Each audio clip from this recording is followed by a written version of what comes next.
welcome back to our channel, The Concept Syllabus. And first of all, आज का दिन बहुत ही ज़्यादा स्पेशल है. So happy Independence Day to all of you. आज के दिन भी जो लोग मेरा ये वीडियो देख रहे हैं, उन सब लोगों का डेडिकेशन को मैं बहुत ही ज़्यादा सैल्यूट करती हूँ. एंड मेरे इस मेहनत को भी ज़रूर आप लाइक्स और शेयर करके इज्जत दे सकते हो. सो आज के इस वीडियो में हम लोग क्या पढ़ेंगे. आज इंडिपेंडेंस डे है, तो आज हम लोग थोड़ा फेस्टिवल के मूड में होते हैं. तो इसीलिए आज मैं बहुत ही शॉर्ट टॉपिक लेके आई हूँ और उसी टॉपिक को हम बहुत ही ब्रीफ में डिस्कस करेंगे. वो है, आप यहाँ पे देख ही सकते हो मैंने क्या लिखा है. ये देख के आपको कुछ याद आ रहा है. हमने मोशन चैप्टर में इन तीनों एलिमेंट्स के बारे में या फिर इन तीनों फॉर्मूला के बारे में बहुत ही डिटेल में पढ़ा था और हर एक को डिराइव भी किया था. आपको अगर ये सब कैसे आ गया ये सब को जानना है तो आप लोग मेरे वो इक्वेशन ऑफ मोशन वाले चैप्टर्स में जाके देख सकते हो. लेकिन यहाँ पे जो हमने ये इक्वेशन ऑफ मोशन पढ़ा था वही सेम मोशन होता है हमारे ग्रेविटेशन वाले चैप्टर्स में. तो पहले मैं यहाँ पे हेडिंग लिख देती हूँ. हमारा हेडिंग क्या है? Equation of gravitation. हमारा आज का टॉपिक क्या हो जाएगा? Equations of gravitations. ओके, तो इक्वेशन ऑफ मोशन मैंने यहाँ पे लिखा है. मोशन से ग्रेविटेशन में हम लोग कैसे चेंज करेंगे. मोशन वाला हमें अच्छे से आता है. बस हमने लास्ट वीडियो में ये डिस्कस किया था कि जो एक्सीलरेशन हमारे मोशन में होता है वही एक्सीलरेशन जब हमारे ग्रेविटेशन में आ जाता है वो एक्सीलरेशन को हम कैसे डिनोट करते हैं? जी. इस एक्सीलरेशन को हम कैसे डिनोट करते हैं? जी से. तो ये जो फर्स्ट वाला इक्वेशन है वो यहाँ पे क्या हो जाएगा? v is equals to u plus g t. ठीक है, एक्सीलरेशन को हमने यहाँ पे g कर दिया. Same goes here. यहाँ पे क्या हो जाएगा? v square equals to u square plus twice. एक ही जगह हम क्या लिख देंगे? g. लेकिन यहाँ पे जो s था, क्या आप लोगों को याद है ये s हम किस लिए डिनोट करते थे? s क्या बताता था? s हमें बताता है कि डिस्टेंस या फिर मतलब एक ऑब्जेक्ट से दूसरे ऑब्जेक्ट में डिस्टेंस कितना था वो हमें क्या बताता था? s. मतलब ये हॉरिजॉन्टल पार्ट. लेकिन अभी जो आएगा इन ग्रेविटेशन चैप्टर हम जानते हैं कि कुछ भी चीज़ हम ऊपर थ्रो करते हैं या फिर नीचे ड्रॉप डाउन करते हैं. जैसे कि इस पेन के कैप को मैंने नीचे ड्रॉप डाउन किया और इसको मैंने ऊपर उछाल दिया. तो कुछ भी चीज़ हम ऊपर लेते हैं या फिर नीचे लेके जाते हैं तो ये क्या हो जाता है? हमारा हाइट. ये क्या होता है? हमारा हाइट. वर्टिकल डिस्टेंस को हम लोग क्या बोलते हैं? हाइट. और हॉरिजॉन्टल डिस्टेंस को हम बोलते हैं डिस्टेंस, जिसको हम ऐसे लिखते थे. लेकिन क्योंकि हमारे ग्रेविटेशन वाले चैप्टर में हम हाइट के बारे में बात कर रहे हैं तो यहाँ पे s के जगह हम लोग क्या लिख देंगे? हाइट. ठीक है, मतलब how much distance travelled in vertical direction. ठीक है, वर्टिकल डायरेक्शन ऊपर भी हो सकता है, वर्टिकल डायरेक्शन नीचे भी हो सकता है.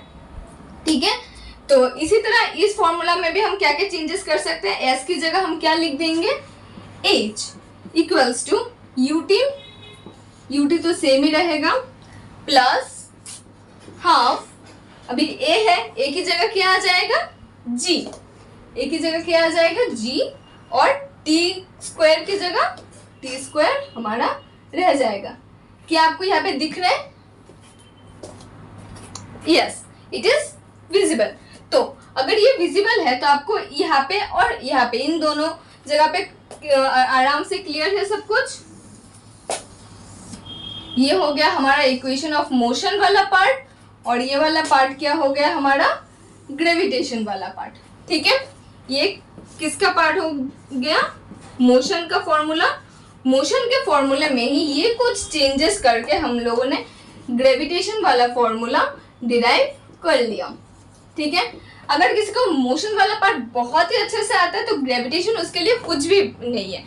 तो हमें सबसे पहले क्या क्लियर होना चाहिए ये समझने के लिए? ये बिल्कुल भी हार्ड नहीं होता है. बस लोग इसको बहुत ही ज़्यादा हार्ड बना लेते हैं क्योंकि वो डायरेक्ट यहाँ पे आके डिराइवेशन करते हैं. तो यहाँ पे आके अगर आप लोग डिराइवेशन सीख रहे हो तो आपको श्योरली बहुत ज़्यादा कन्फ्यूजन होगा.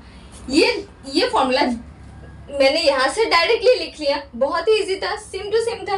तो अगर आपको ये फॉर्मूला इजी लगना चाहिए तो आप इसका डिराइवेशन और फॉर्मूला कैसे आता है उन सबको मेरे लास्ट वीडियोस में जाके देख सकते हो। और अगर आपको आता है तब तो आपके बल्ले बल्ले हो गए, आप आराम से ये वाला कर सकते हो।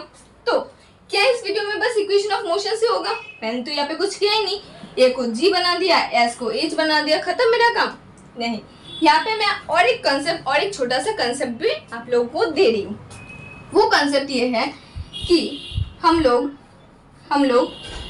ग्रेविटेशन वाले चैप्टर में क्या होता है, एक डायरेक्शन होता है ऊपर, एक डायरेक्शन होता है नीचे। हमें ग्रेविटेशन, हमारा जो ग्रेविटी होता है, ग्रेविटी हमेशा कहाँ पे लगता है? नीचे की तरफ अट्रैक्ट करता है ना। मतलब ग्रेविटी का डायरेक्शन हमेशा नीचे ही रहेगा, टुवर्ड्स डाउनवर्ड्स ही हमेशा हमारा ग्रेविटी रहेगा। ओके, लेकिन अगर हमने किसी एक चीज को ऊपर थ्रो किया, और ग्रेविटेशन हमारा नीचे लग रहा है, मतलब एक ऊपर जा रहा है एक नीचे आ रहा है, दोनों क्या हो गया? ऑपोजिट डायरेक्शन में। कभी भी दो चीज ऑपोजिट डायरेक्शन में होता है तो क्या होता है? उन दोनों का वैल्यू जो है, या फिर बोल सकते हो वेलोसिटी जो है, वो कम होना शुरू होता है। जैसे कि आप normal day to day examples में भी देख सकते हो। मैं तो बोलूँगी अभी इस वीडियो को करते करते आप लोग चेक कर सकते हो। कोई भी एक चीज़, जो भी चीज़ आपके हाथ के सामने है, उस चीज़ को उठाओ और ऊपर फेंको। क्या देखोगे आप? जब आप ऊपर फोर्स दे के फेंक रहे थे, जब आप ऊपर फोर्स दे रहे थे, तब वो वाला जो भी चीज़ आपने लिया है, समझो कि आप लोगों ने पेन को ही उछाला, क्योंकि अभी पढ़ने बैठो, पेन या पेंसिल तो सबके हाथ में होगा ही। तो अगर आप पेन को उछाल रहे हो तो क्या होता है? सबसे पहले जिस फोर्स आप देते हो वो फोर्स बहुत ज़्यादा हाई रहता है, लेकिन जैसे जैसे वो ऊपर जाता है उसका स्पीड कम होता है। क्यों कम होता है? क्योंकि ग्रेविटेशन उसको नीचे बुलाना चाह रहा है, और ये पेन जोर करके नहीं, मैं नीचे नहीं आऊँगा बोल के ये ऊपर चला जाता है। तो इस वजह से, क्योंकि दोनों एक दूसरे के ऑपोजिट में जा रहे हैं, तो उन दोनों का फोर्स या फिर वेलोसिटी बोल सकते हो, दोनों ही टर्म्स डिक्रीज हो जाते हैं। तो यहाँ पे क्या हो जाएगा? जो जी है वो क्या हो जाएगा? हमारा निगेटिव। ठीक है, यहाँ पे जो जी आएगा वो क्या हो जाएगा? हमारा निगेटिव। अच्छा, मैं यहाँ पे स्मॉल जी लिख देती हूँ। कुछ लोग इस जी को ग्रेविटेशनल कांस्टेंट भी मान सकते हैं, इसलिए मैंने यहाँ पे स्मॉल जी लिख दिया। ठीक है, वो एक्सेलरेशन वाला जी है। ये वाला जी जो है अगर ऑपोजिट डायरेक्शन में है तो निगेटिव हो जाएगा। रीजन भी मैं लिख देती हूँ यहाँ पे, ऑपोजिट डायरेक्शन की वजह से ये क्या हो गया? डिक्रीज हो गया। ग्रेविटेशन जो फोर्स होता है वो डिक्रीज हो गया। अभी सेकेंड चीज जो है, अगर ग्रेविटेशन तो हमेशा नीचे ही रहता है, मतलब ग्रेविटेशन का जो फोर्स होता है, ग्रेविटी का जो फोर्स होता है वो अर्थ हमेशा नीचे की तरफ ही पुल करता है। किसी भी चीज को हम अगर ड्रॉप डाउन कर देंगे, जैसे कि इस बॉल को मैंने ड्रॉप कर दिया, उस केस में क्या होगा? जिस फोर्स से तुम उसको फेंक रहे हो, ये ड्रॉपिंग का केस थोड़ा इस केस से ऑपोजिट है। क्यों ऑपोजिट है? क्योंकि ऊपर जब तुम किसी को थ्रो कर रहे थे तो ग्रेविटेशन उसको नीचे खींचने की कोशिश कर रहा था और वो खुद ऊपर जा रहा था, है ना। और अभी के केस में क्या है? ग्रेविटेशन भी उसको नीचे बुलाना चाहता है और वो खुद भी नीचे जाना चाहता है। तो इस केस में हमारा जी क्या हो जाएगा? Positive, because same direction. ठीक है, सेम डायरेक्शन की वजह से इस केस में ये पॉजिटिव हो जाएगा और अपोजिट डायरेक्शन की वजह से ये वाला निगेटिव हो जाएगा। ठीक है, इट्स क्लियर? क्या ये क्लियर है? जैसे कि ड्रॉप करने के केस में जब दोनों ही चीज सेम डायरेक्शन में है तो ये पॉजिटिव, जब कोई भी दो चीजें ऑपोजिट डायरेक्शन में होता है तब वो निगेटिव होता है।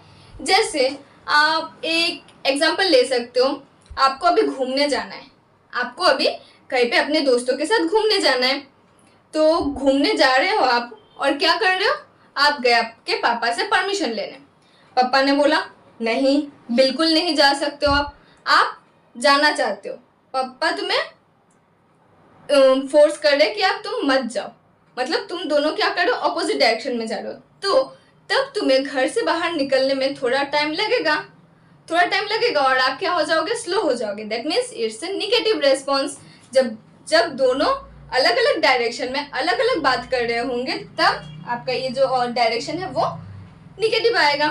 लेकिन अभी तुम कहीं पे घूमने जाना चाहते हो और तुम गए अपने पेरेंट्स से परमिशन मांगने, समझो अपने मम्मी से परमिशन मांगने चले गए और आपकी मम्मी ने बस एक बार बोलने से ही हाँ कर दिया और आप हो गए बहुत ज़्यादा खुश, तो क्या आप इस केस को बुरा मानोगे? नहीं, आप भी जाना चाहते हो और आपकी मम्मी ने भी हाँ बोल दिया, तब दौड़ के बाहर निकलोगे। तो क्या होगा, तब आपका स्पीड बहुत ज़्यादा इंक्रीज हो जाएगा, तब आपका स्पीड इंक्रीज होगा ना। हाँ, ऐसे ये इस केस में भी होता है। जब दो चीज़ें सेम डायरेक्शन में होता है तो ये पॉजिटिव होता है, मतलब स्पीड इंक्रीज हो जाता है।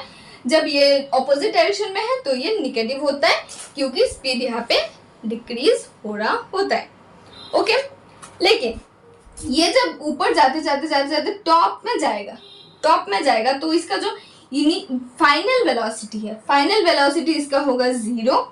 और ये तो ऊपर से स्टार्ट किया, इसका जो इनिशियल वेलोसिटी है ये होगा हमारा 0।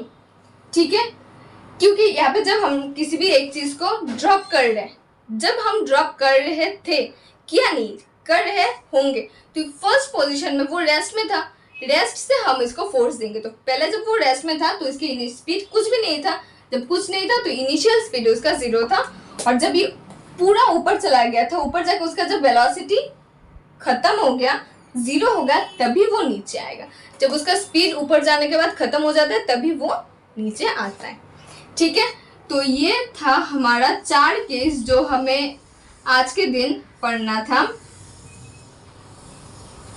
ये था 4 केस। ये फर्स्ट से सेकंड कैसे आता है, ये थर्ड और ये फोर्थ। मैंने एक ही पेज में करने की कोशिश की ताकि एक बार भी रब ना करके आप इन सब के साथ एक बार मैच कर करके पढ़ पाओ। ठीक है, तो सबसे पहले हमें इक्वेशन ऑफ मोशन पहले पिछले चैप्टर से ही पता था।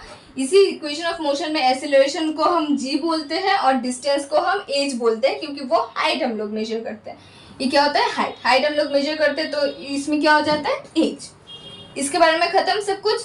अभी ये जब ऊपर जाता है तो इसका स्पीड कम हो जाता है, तो निगेटिव होता है। जब ये नीचे आता है तो ग्रेविटी भी नीचे होता है, तो हमारा स्पीड इंक्रीज हो जाता है। इसलिए यहाँ पे पॉजिटिव डायरेक्शन, सेम डायरेक्शन के लिए और ये अपोजिट डायरेक्शन के लिए।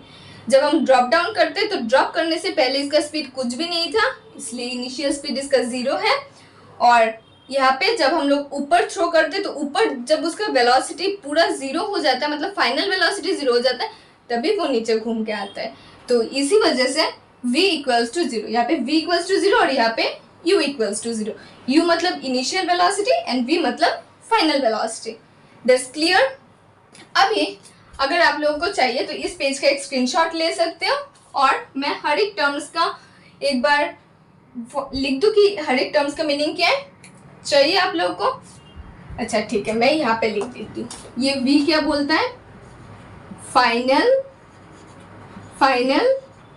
वेलोसिटी। u क्या होता है, इनिशियल वेलोसिटी। t क्या हो गया, टाइम। ये क्या हो गया, acceleration due to gravity.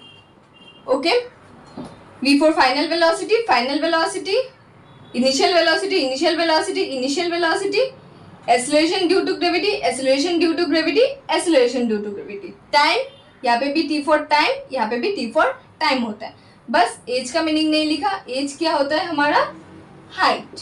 As क्या होता है हमारा, हाइट। ओके, हो गया। तो इस एक पेज में बहुत ही इंपॉर्टेंट नोट्स कवर अप हो गया है। वो है v is equal to u plus a t से v is equal to u plus g t, v square equal to u square plus twice a s से v square equal to u square plus twice g h, s equal to u t plus half a t से h equal to u t plus half G T. H क्यों हुआ यहाँ पे H क्यों हुआ, because हम लोग height ले रहे हैं, और g हुआ बिकॉज ये एक्सीलरेशन ड्यू टू ग्रेविटी है। So that's all for today. आज के इस वीडियो को देखने के लिए बहुत ही बड़ा वाला thank you. So thank you so much for watching. और श्योर आज के इस वीडियो को लाइक, शेयर और कमेंट सबसे ज़्यादा आने चाहिए, क्योंकि आप लोग भी इंडिपेंडेंस डे के दिन पढ़ाई कर रहे हो और मैं भी इंडिपेंडेंस डे के दिन आप लोगों के लिए वीडियो शूट कर रही हूँ. So it's a great thing. So let's share our positive vibes. Thank you for watching.